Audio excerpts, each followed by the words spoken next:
Et salut à tous, bienvenue sur la chaîne. Aujourd'hui, je vais te faire l'essai de la Suzuki GSX 1000 GX. J'y suis arrivé. Une toute nouvelle moto qui vient d'arriver à la concession Patrick Sall à Lectoure. On est mercredi 24. Elle est arrivée, je suis le premier à faire l'essai et je pense qu'au niveau des youtubeurs, je dois être parmi les premiers. Elle est déjà sortie dans la presse. Je vais te donner mon avis sur cette moto. Cette moto, elle sera donc disponible à l'essai dans la concession Patrick Sall Lectoure à partir de jeudi 25, puisque je vais rouler avec aujourd'hui. Et donc elle sera disponible à partir de demain. Donc sur cet essai, tu auras des chapitrages. La vidéo risque d'être un peu longue. Donc tu auras des chapitres, va directement au chapitre que tu veux. Sache qu'aujourd'hui, là je vais commencer par te faire la présentation de la moto. On parlera de ses concurrentes. Et puis après ça, on ira l'essayer sur les petites routes. Là, tu vois, aujourd'hui, c'est encore un peu humide et j'ai pas de chance. Tu vois, bon, je suis dans un super petit village qui s'appelle Saint-Martin-de-Goyne. C'est dans le Gers. C'est pas très loin de Lectoure, 35 km d'Agen. Donc cette moto, on va l'amener sur les petites routes. On va aller en direction de l'A65 parce que l'A64 c'est bloqué. Tu sais pourquoi. Donc on ira sur la 65 en espérant que ça soit disponible. Si c'est pas disponible, écoute, j'essaierai de te le faire une autre fois. Sache qu'il y aura un essai aussi en duo de la moto dès que ma passagère sera disponible. Mais ça devrait avoir lieu, enfin avant l'été, je te ferai un essai en duo de la moto parce que c'est une moto qui quand même est destinée à faire de la route et de la route à deux. Bon, assez de blabla, maintenant je te propose de découvrir la machine. Voilà cette magnifique moto. Alors écoute, je l'avais vue déjà dans la presse, ok. Je l'avais trouvée jolie, mais là j'avoue qu'en vrai, elle est encore plus belle. Je trouve que pour une fois, on critique souvent les looks de Suzuki, mais là je trouve qu'ils ont fait des gros efforts et c'est une moto qui est magnifique, surtout dans cette couleur bleue. Tu vois, l'avant est vraiment agressif. Avec sa boucle arrière, toutes les suspensions qui sont dorées avec la cartouche ici qui permet de faire le réglage des suspensions, on en parlera tout à l'heure.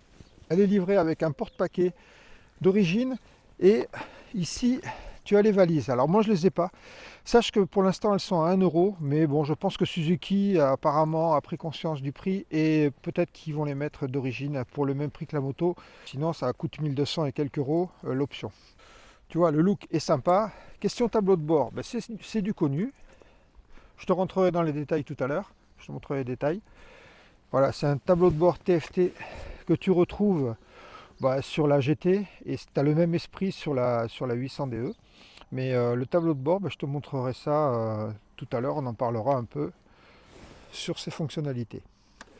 On va commencer à parler du moteur. Ce moteur, il est archi connu puisque c'est le moteur K5, donc génération 2005 de la GSX-R 1000. C'est un moteur que tu vas retrouver sur donc la GT, que j'ai déjà essayé sur la chaîne. Je te mets la fiche en haut. Tu vas le retrouver aussi sur le Roadster Suzuki 1000. Donc moteur super connu, adapté à la norme Euro 5.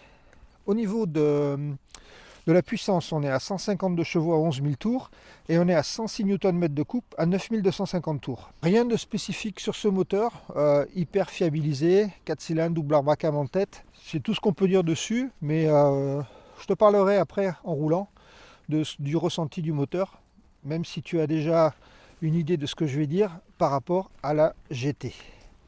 Au niveau du cadre, on est sur le même cadre, un cadre monopoutre que tu vas retrouver sur la GT, que tu vas retrouver sur le Roadster aussi. Petite particularité que moi j'apprécie grandement, c'est que ici ta boucle arrière est en treillis. Tu vois, d'abord elle est bien lookée, mais l'avantage c'est qu'elle est boulonnée. En cas de chute, tu peux changer la partie arrière sans toucher à la partie avant. Et autre avantage aussi, tu ne le retrouves pas sur toutes les motos, le cale-pied passager est boulonné aussi. D'accord? Donc si jamais tu es célibataire et que tu roules tout seul, tu pourras, si tu veux, enlever les cale-pieds si jamais ça t'embête. Après, je ne sais pas si ça vient impacter sur les valises, parce que je vois qu'ici il y a un petit aileron, mais je pense pas. Il ne doit pas y avoir de fixation dessus. Donc tu vois, ces cale-pieds que tu peux boulonner sur le cadre, qui sont boulonnés sur le cadre, en cas de chute tu les changes, je trouve que c'est pas mal aussi. Donc rien de spécifique sur la partie cycle sinon, c'est la partie cycle de la GT en gros, avec un magnifique bras oscillant, bien massif, en forme banane, 4 cylindres, double arbre à cam en tête. C'est tout ce qu'on peut dire dessus. Donc rien de spécifique sur la partie cycle sinon, c'est la partie cycle de la GT en gros, avec un magnifique bras oscillant, bien massif, en forme banane, 4 cylindres, double arbre à cam en tête. C'est tout ce qu'on peut dire dessus. avec ici le réglage de la chaîne pour la tension chaîne. Au niveau des freins, on va se retrouver avec un disque de 320 en Brembo classique, étrier radio bien sûr, et puis à l'arrière tu as un frein Nissin. Donc ça, rien que du classique. Au niveau des suspensions, c'est là où tu vas avoir une différence. C'est la première fois que Suzuki sort des suspensions réglables électroniquement. D'accord? Donc on va voir un peu comment ça fonctionne. Ce sont des suspensions Showa, avant comme à l'arrière. On a 150 mm de débattement à l'avant. On a les réglages de détente et compression qui vont se faire électroniquement. Par contre, la précharge pour la fourche se fera mécaniquement ici, avec une petite clé Allen. Donc il faudra que tu te l'adaptes suivant ton poids, suivant ton ressenti. Mais bon, ça en général, on y touche une fois et après, on n'y touche plus. Donc ça, c'est pour la fourche qui est anodisée. Je trouve qu'elle est magnifique. Tu vois, ça lui fait un super look. Et au niveau de l'amortisseur arrière, c'est pareil. Tu t'aperçois que tu peux le régler détente compression électroniquement, mais là en plus tu vas avoir la précharge qui va se régler électroniquement de telle façon à ce que tu vas avoir en fait 3 modes au niveau des suspensions. Tu vas avoir du hard, du medium et du soft qui vont te donner une ambiance générale au niveau de la moto, si tu veux une moto rigide ou alors plus souple ou alors très confortable. Et après au niveau de la suspension arrière, mais je vais te le montrer dans les réglages, on pourra choisir de jouer sur la précharge avec un pilote, un passager, ou alors un pilote et les bagages. Voilà, donc là c'est au niveau des réglages, on verra ça au niveau du tableau de bord. Donc les suspensions, tu vois, avec cette petite bonbonne que tu vas retrouver ici sur le côté. Pour clore un peu le chapitre partie cycle, on va signaler quand même une garde au sol de 155 mm et une hauteur de selle de 845 mm. Je te passe maintenant la vidéo, tu as l'habitude maintenant, la vidéo du drone qui me fait tourner autour. Tu verras un peu la position, sache que on a, comme tu peux le voir, comme tu le verras sur la vidéo, on a les jambes qui sont légèrement fléchies, on n'a pas vraiment une position de trail au niveau des jambes, par contre au niveau du corps, tu le verras, on est assez droit sur la moto comme sur un trail.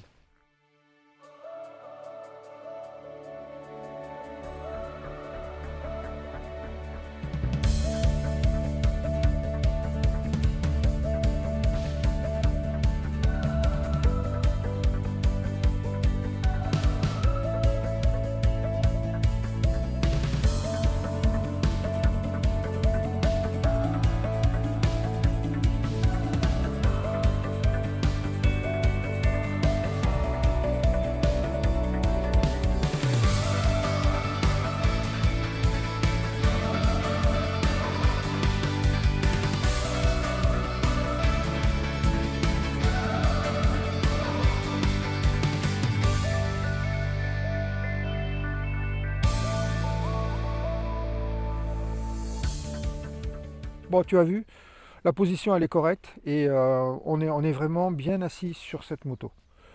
Maintenant, si on parle au niveau des pneus, donc on a une jante de 17 pouces à l'avant avec un pneu de 120 et on a une jante de 17 pouces à l'arrière avec un pneu de 190. Voilà, bon, moi je suis toujours un peu sceptique sur ces gros pneus de 190 à l'arrière. J'aurais préféré un 180, mais bon. Voilà ce qu'on pouvait dire au niveau de la partie cycle. Au niveau du poids total de la machine, donc là on est à 232 kg tout plein fait. Tu as un réservoir de 19 litres.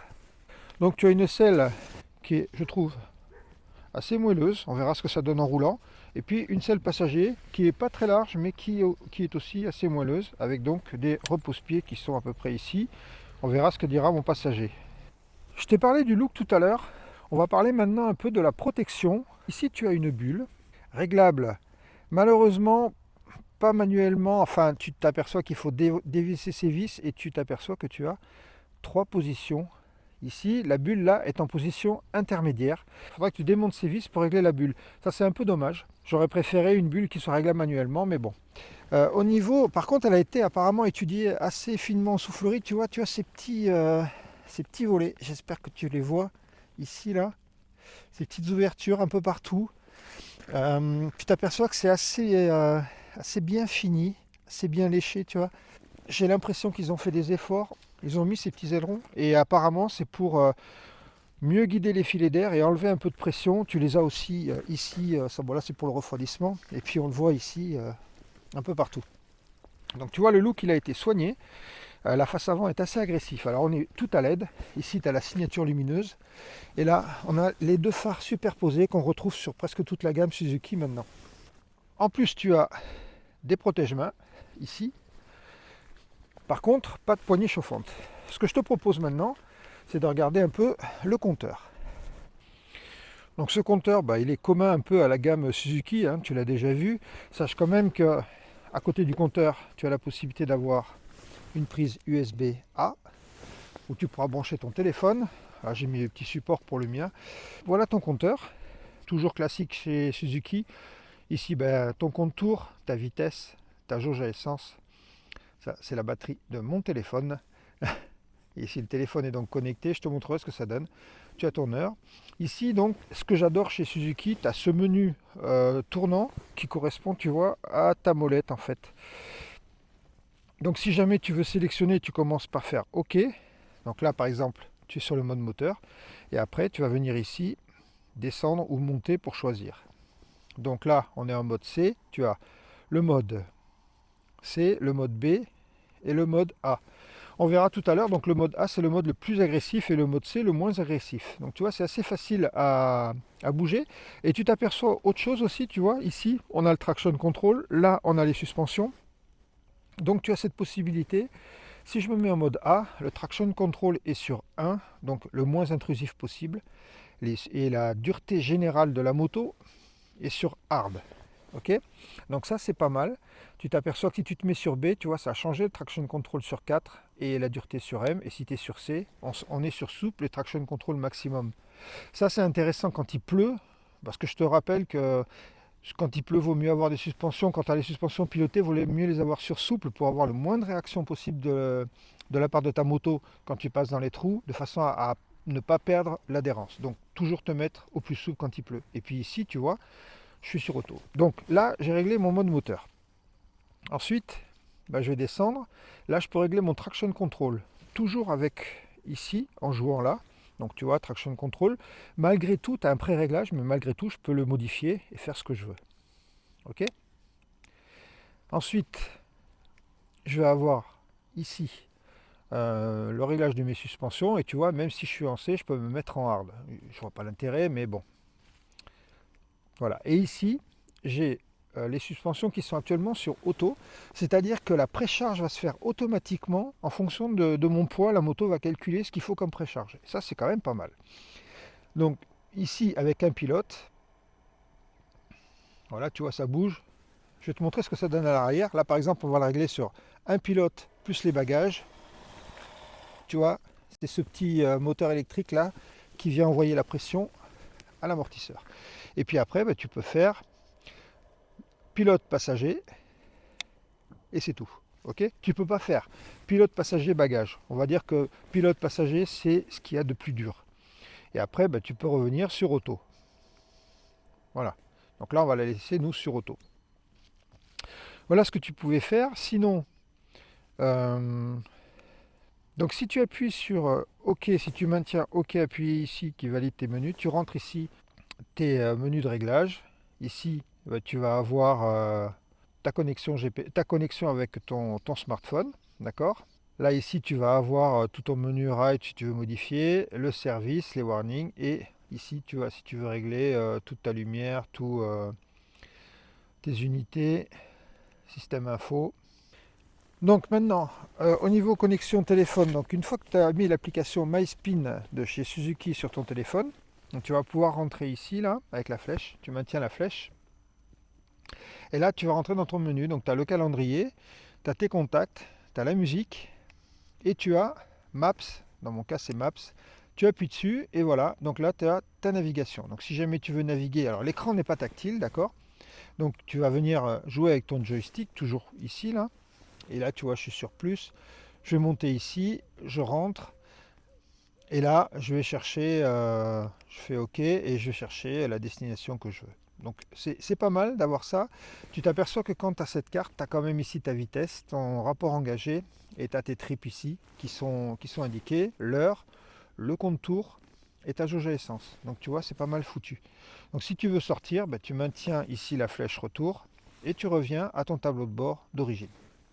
Donc un tableau de bord assez simple, moi je trouve que c'est un des mieux foutus de chez Suzuki et facilement paramétrique ici, c'est juste ces boutons là. Ici tu as un régulateur de vitesse que tu vas régler ici, que tu enclenches sur l'autre côté. Tu as un warning, tu as un démarrage juste sur une touche, je te le ferai démarrer tout à l'heure, on écoutera le bruit. Et de plus, ce que tu as sur cette moto, c'est que tu as la possibilité, quand tu vas passer ta première, tu vas lâcher l'embrayage légèrement et le contour va monter un peu pour t'aider en fait au démarrage. Quand tu fais un démarrage en côte, ça te donne un peu plus de, ça te donne un petit coup de gaz pour t'aider à redémarrer. Donc je t'ai dit qu'au niveau des équipements, ben, cette moto n'a pas les poignées chauffantes, elles sont en option. Elle n'a pas de béquille centrale, par contre elle a un quick shifter de chez Suzuki. Tu sais ce que j'en pense, c'est à mon avis les meilleurs quick shifters possibles que tu puisses avoir sur les motos avec les quick shifters Ducati. Voilà, je pense qu'on a fait le tour au niveau des équipements. Maintenant, on va parler argent. Cette moto vaut 17 899 € telle que tu la vois là, avec les valises pour 1 € jusqu'à fin février. Petite particularité d'ailleurs, je remercie Antoine qui m'a donné l'info, je l'ai vérifié et c'est avéré. Les Suzuki, depuis le 1er janvier 2024, sont garantis 5 ans. Voilà, toutes les Suzuki. Donc ça, il faut le noter, c'est quand même assez important et je trouve que c'est bien qu'il l'ait fait. Cette moto 17 899, sa concurrente, ses concurrentes, à plusieurs niveaux, on peut avoir la BMW S1000 XR qui est à 20 390 €, un moteur un petit peu plus puissant, il fait 160 et quelque chose, 162 je crois, 10 chevaux de plus. Ensuite tu vas avoir la Versys 1000, donc la Versys 1000, tu as deux versions, tu as la version classique qui vaut 15 649 et puis tu as la version SE qui elle vaut 17 749, c'est celle que tu vas pouvoir comparer avec la GSX puisque la SE a les suspensions électriques alors que la normale ne les a pas. Donc tu vois, un petit peu plus cher, le même prix pardon, à 100 € près que celle-ci, avec un peu plus d'équipement quand même. Après, on va retrouver sa principale concurrente à mon avis, qui est la Tracer 9 GT. La Tracer 9 GT, tu sais, j'ai fait l'essai sur la chaîne de la GT GT+. Donc la GT vaut 14 999. La GT+, avec son radar, celle chauffante, elle vaut 17 000 €. Voilà, je pense que c'est la principale concurrence de la GSX. Alors, les différences qu'on va trouver entre celle-ci et la Tracer, c'est déjà pour moi au niveau de la finition. Je trouve que la GSX est beaucoup mieux finie que la Tracer. D'accord ? Tu vois ici, il n'y a rien qui dépasse. Sur la Tracer, ici au niveau du bas moteur, c'est pas super bien fini. Par contre, l'équipement de la Tracer, c'est imbattable. Ça, il y a la béquille centrale, il y a les valises, il y a tout ce qu'il faut dessus. Ils ont fait une super moto. Question moteur, je t'en parlerai tout à l'heure. Il y a 30 chevaux d'écart entre celle-ci qui fait 152 et l'autre qui fait 119 chevaux. Est-ce que c'est important? On verra ça tout à l'heure. Enfin, dernière moto qu'on pourra avoir, à mon avis qui peut être intéressante, même si c'est pas tout à fait pareil. On a l'Africa Twin Adventure Sport qui va sortir avec une route 19 pouces pour 2024, qui elle est à plus de 17 000 €. Je crois même qu'elle est à 19 000 tout équipée.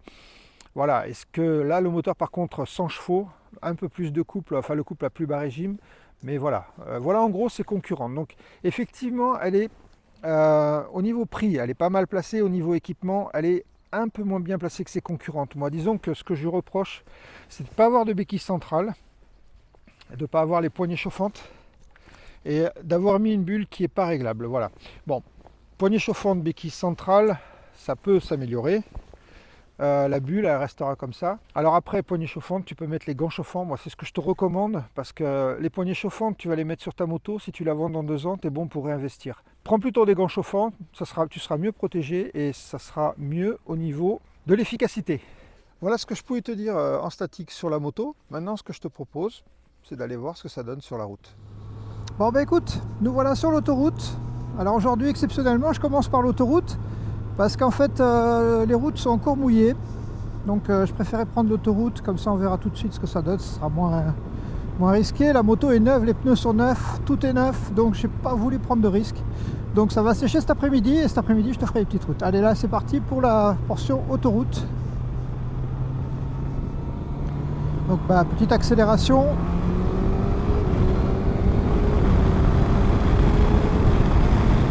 Bon, tu vois, on est en mode B. Et en mode B ça marche nickel. Ça va être pour nous l'occasion de tester le régulateur de vitesse. Donc tu l'enclenches ici. Et là ici tu fais 7. Et voilà, donc là on est à 128, tu vois. La moto est stable. Question protection. Là on est à 127, on va augmenter un petit peu pour se mettre vraiment à 130 chrono. Voilà, là je suis à 130. Bon, la bulle est en position intermédiaire. Je trouve que c'est bruyant quand même un petit peu. Par contre, il n'y a pas de perturbation. Et si tu veux, au niveau de la déflexion, l'air m'arrive juste ici, au niveau des coudes. Et ça passe au-dessus du casque. C'est dommage, il faudrait juste que je monte la bulle un peu plus d'un cran. Mais bon, il faut des outils, je ne les ai pas. Mais si j'avais les outils, ça serait top. Donc là, on va abaisser un peu la vitesse. J'étais un petit peu trop optimiste en chrono. On est à 137 chrono, donc là, il faut réduire un peu quand même. J'ai pas envie de me faire choper non plus. Voilà, donc ça fait 135 compteurs. Alors déjà, ce que je peux te dire, mais on en parlera tout à l'heure aussi sur les petites routes. Là, je suis en B, donc avec les suspensions sur médium, traction control sur 4. Donc ce qu'on peut dire, c'est que le confort, il est bon. Ça fait, parce que là, bon, je te prends que maintenant, mais ça fait 1 heure que je roule avec cette moto. Et honnêtement, c'est marrant, la selle, elle n'est pas très épaisse. Elle te paraît pas très large, mais le confort, il est top. Au niveau flexion des jambes, tu l'as vu tout à l'heure avec le drone, moi j'ai la jambe gauche, j'ai mon problème de genou, donc c'est juste un poil peut-être trop plié, mais bon, la jambe droite est nickel, donc ce qui veut dire que pour quelqu'un qui n'a pas de problème de genou comme moi, c'est nickel. Mais même, là je te dis, ça fait plus d'1 heure que je roule avec la moto, et j'ai aucun souci, je suis à l'aise dessus, t'as pas les genoux qui sont trop écartés. Il n'y a pas de vibration au niveau de la moto. Là tu vois, on est à 137 compteurs, ce qui nous fait 129 chronos. Et je suis à 6000 tours.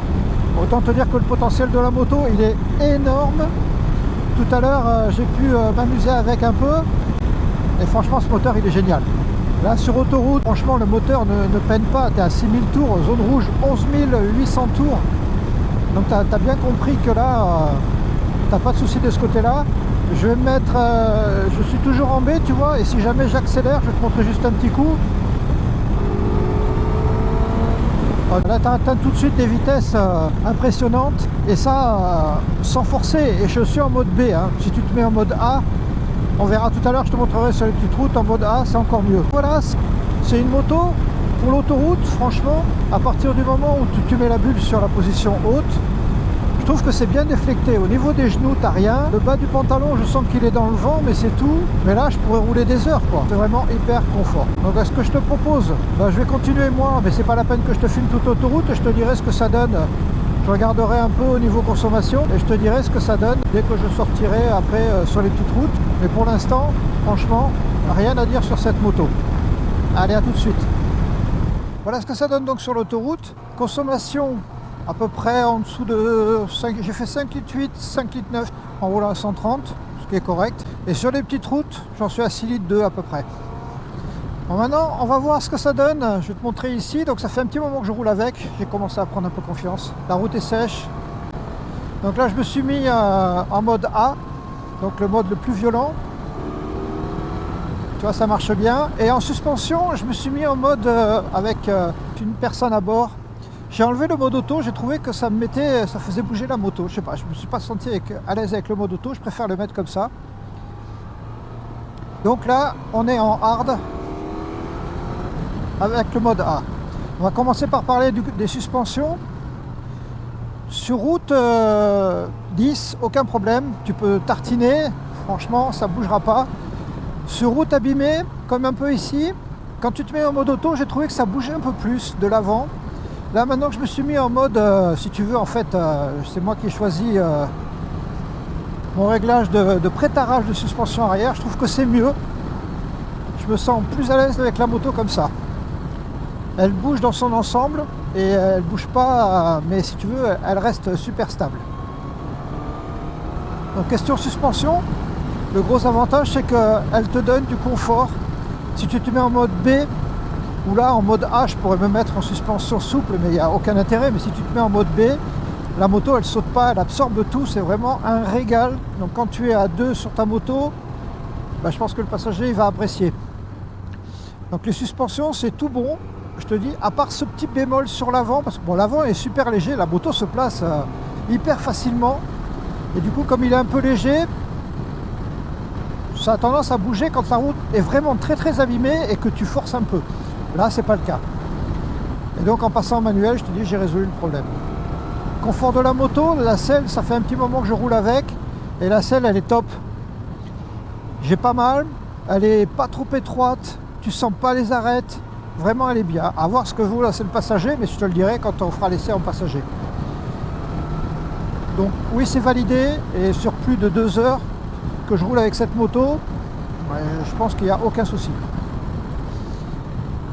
Partie cycle, donc on a vu, on va parler du freinage. Freinage, le frein arrière, aucun souci, très disponible, il marche bien. Il ralentit bien la moto si jamais tu étais un peu optimiste en courbe. Le frein avant, je suis un peu plus réservé. Alors bon, la moto a 200 km, pas tout à fait. Donc je pense que le frein, il n'est pas totalement rodé non plus, il faudrait attendre. Alors il a une attaque qui est, il faut de la course avant que le frein soit efficace. Alors c'est un avantage, c'est qu'il n'est pas violent. C'est un inconvénient, c'est que si tu aimes bien les freins agressifs, passe ton chemin. Celui-là n'est pas agressif. Il freine bien, si tu le demandes, il va freiner bien, mais il n'est pas, je trouve que sa course est longue avant d'avoir vraiment du mordant. C'est pas gênant, il faut juste s'y habituer. Donc ça c'était au niveau des freins. Je vais te parler quand même du truc qui me plaît le plus sur cette moto et que je kiffe vraiment, c'est le moteur. Le moteur, la boîte de vitesse, j'associe les deux parce que... Et la première démonstration que je vais te faire, c'est celle-là. Voilà, on rentre dans un petit village limité à 50 à l'heure. Je reste en 6e, je suis en mode A, je triche pas, c'est le mode le plus agressif. Donc où ça pourrait octer le plus. Tu vois, je suis même à 40 à l'heure, ça monte. Je te laisse écouter. Tu vois, si j'accélère, ça reprend 50 à l'heure. Bon, je vais être obligé quand même de rétrograder parce que c'est 30 dans le village. Mais tu l'as vu en 6e à 50 à l'heure. Voilà, je suis en 4e à 30 à l'heure. Cette moto, en fait, Honda a inventé la boîte DCT pour la moto. Suzuki a inventé la boîte à une seule vitesse. C'est-à-dire que si tu n'as pas envie de te prendre la tête, tu restes en 6e et tu traverses ton village à 50 à l'heure tranquille. Et quand tu vas ressortir, bon là on est repassé à 50 à l'heure, donc je vais me remettre en 6e. Je te montre, donc tu es avec ton passager derrière. Tu sors du village, 50 à l'heure. Tu réouvres doucement, hop. Aucun à-coup d'injection et ça relance. Tu es déjà à 100. Je ne sais pas si tu vois un peu la souplesse du moteur. Cette souplesse, en plus de ça, elle est liée à un quick shifter qui est du pur bonheur. Que tu sois en montée, en descente, à haute vitesse, basse vitesse, tu peux descendre jusqu'en seconde sans aucun à-coup. Il y a même des fois, tellement c'est souple, je me demande si j'ai passé la vitesse. Ça, c'est vraiment hyper plaisant. Donc, le moteur, il est à la fois souple, tu l'as vu tout à l'heure, et je vais te montrer là, on va refaire quelques petites relances.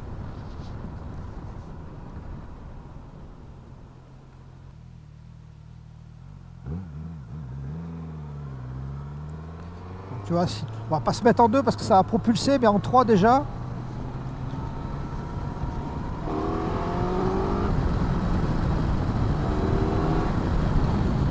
Voilà, donc ça marche du feu de Dieu. Ça, tu sens les 152 chevaux. Et ça, c'est la grosse différence par rapport à la Tracer, je trouve. Le moteur est vraiment plus plein que sur la Tracer. Pour moi, il n'y a pas photo entre les deux moteurs. Pourtant, celui de la Tracer était bien, mais tu n'as pas cette impression de puissance. La cylindrée, pourtant, n'est pas tellement différente. Mais ce 4 cylindres est vraiment bien né. Donc le moteur est bien. Il a un autre avantage, et pourtant c'est pas une des caractéristiques les plus favorables d'un 4 cylindres. On se dit toujours un 4 cylindres c'est creux, il faut être dans les tours, et quand on coupe les gaz il se passe rien. Si je coupe les gaz, j'ai du frein moteur.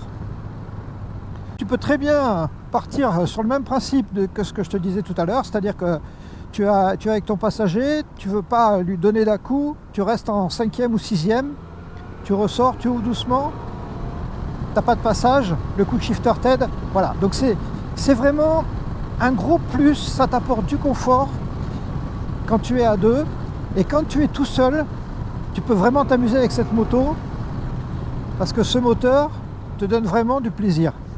Tu l'as vu, bon, c'est un moteur de sportive à l'origine, même s'il a été un peu adouci, la cartographie changée, il a gardé ses gènes, et ça c'est génial.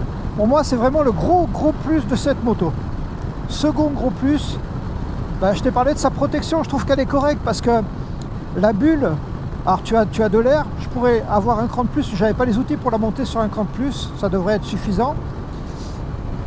Mais comparé à la Tracer, c'est pas mieux, c'est pas moins bien. Et la Tracer a une bulle réglable. Donc, de ce point de vue-là, comparé à la Tracer, je ne vois pas de différence au niveau de la protection. Par contre, j'ai l'impression que l'avant est un peu plus large et ça protège un peu mieux au niveau des genoux. C'est une impression. Et elle est assez soignée au niveau de l'aérodynamique. Donc, j'ai pas de bruit parasite.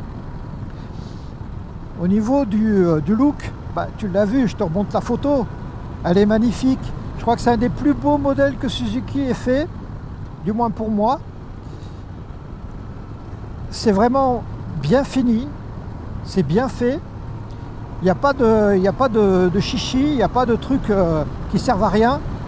De ce point de vue-là, c'est top. Je t'ai montré le tableau de bord, l'électronique embarquée, elle est top, les suspensions sont top, tout est facile à utiliser. L'écran, c'est un des plus simples et des mieux foutus du marché. Donc voilà, tout ça, c'est vraiment des gros plus. Maintenant, quel est mon jugement global? Je vais te donner ses points positifs et ses points négatifs. Dans les points positifs, tu as compris, le moteur. Le moteur est top. Deuxième point positif, le confort des suspensions. Troisième point, le look de la moto et sa finition générale. Quatrième point, je t'ai parlé du quick shifter. Et cinquième point, son confort.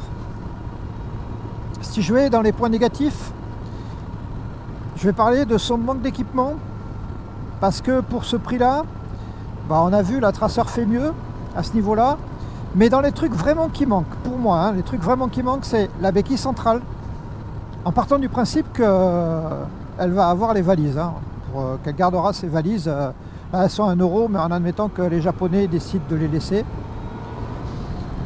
Donc, en équipement vraiment manquant, béquille centrale, et pour ceux qui veulent les poignées chauffantes et la selle chauffante, ça peut vraiment être un plus pour voyager, surtout les poignées chauffantes, ou alors solution, moi que je te conseille, les gants chauffants, parce que si tu changes souvent de moto, ça t'évitera d'investir à chaque fois dans les poignées chauffantes. Donc voilà, c'est pour moi le point qui peut vraiment achoper, c'est-à-dire le rapport qualité-prix. Autre point à confirmer, je t'ai parlé du frein, mais plus je roule, plus je trouve qu'il récupère du mordant.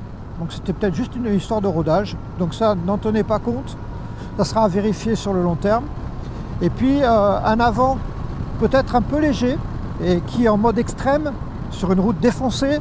Alors moi je roule pas super vite, mais sur la route défoncée, si jamais tu mets du gaz, tu vas quand même sentir que ça bouge à l'avant. Rien d'inquiétant, et je te dis, en passant en mode manuel, il me semble que ça a diminué. Voilà, donc ça c'était les points négatifs que je pouvais donner à la moto. Comparé à la concurrence, tu l'as compris, sa principale concurrente pour moi, c'est la Tracer 9 GT, la GT+, même, pour avoir vraiment quelque chose de comparable. Elle a un rapport de qualité-prix imbattable. C'est sûr que la Tracer 9, de ce côté-là, il n'y a rien à dire. Mais je trouve que la Suzuki, elle compense par un moteur qui est mieux rempli, plus plaisant à utiliser, très souple, valorisant, avec un super bruit et une souplesse exemplaire. Ça, c'est vraiment la grosse différence avec la Tracer.